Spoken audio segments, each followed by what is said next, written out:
This is a Cadillac bumper from a '74 Cadillac, and I swear to God, this thing weighs 200 pounds.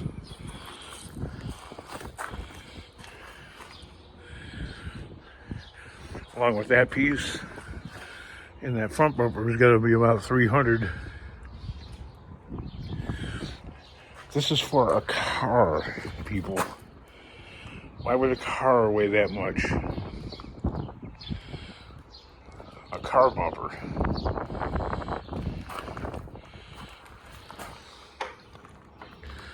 Like, look at this thing. It's literally got a steel backing, and it's got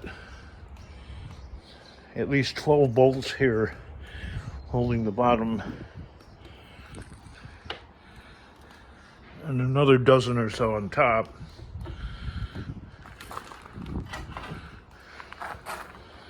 This was long before robots. Wow. This is crazy. What are you gonna do with them? I don't know.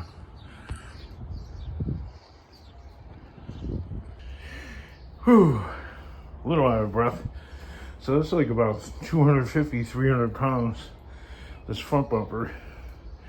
And then you have that core support right there, which, although it's similar engineering, it's not, these are not from the same year, because that's like either a 73 or a 74. I think it's a 73, that headlight design. And this has to be 75 and up, because that's when they had the colored stand-up ends. Look at this engineering though. And this is factory. These shims General Motors used to use, there's like 4 or 5 of them. I guess because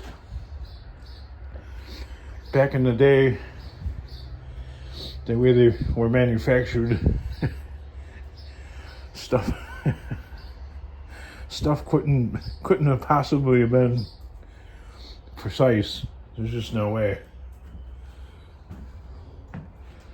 That's not from a body shop, because I remember when I was a little kid, I remember looking at my uncle's 76 Fleetwood.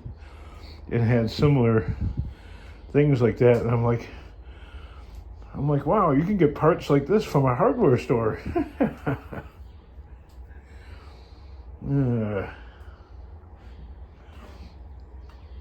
So a car like this definitely could, at low speed, it could definitely demolish anything that's made today. I mean, not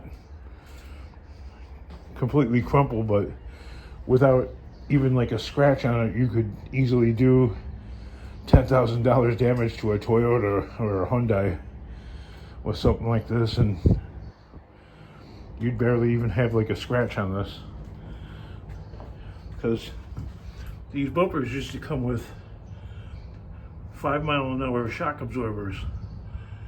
Are filled with like some kind of hydraulic fluid, so they would crash in and then pop back out without getting distorted.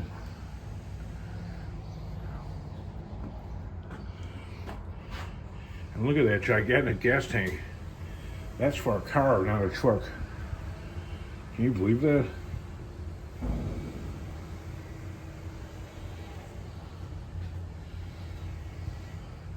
That's when they really built cars. Like, cars were actually like, that's a car. And, you know, today, a car like a Hyundai or something like that, that's an appliance. It's not really a car. There's some commie on YouTube. What's the guy's name? Richard Wolf or something like that? Man, I can't stand that channel. He's like saying,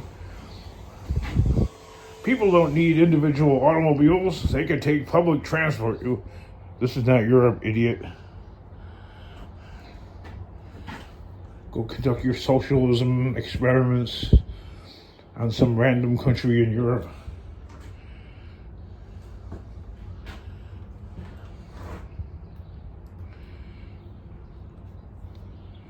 They want us all like stacked on top of each other.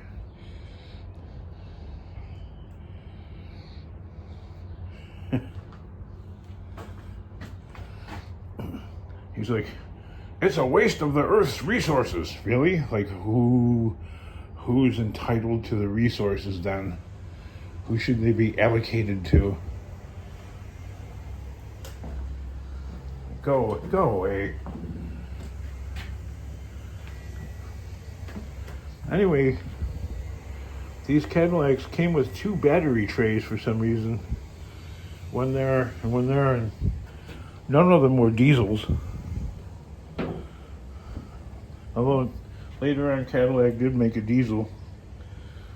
There's a battery tray on that side and one over there. Oftentimes that was the side that was used the most. I just remember from my Cadillac. My first car is still sitting at the compound rotting away. It's like it's turned into a Beesmer and Son garage. It's turned into something like that. The steel rusting away.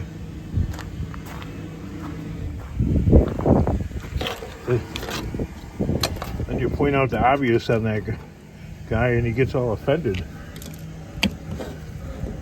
It's not really the best way to run a YouTube channel. You don't need to get offended by the commenters.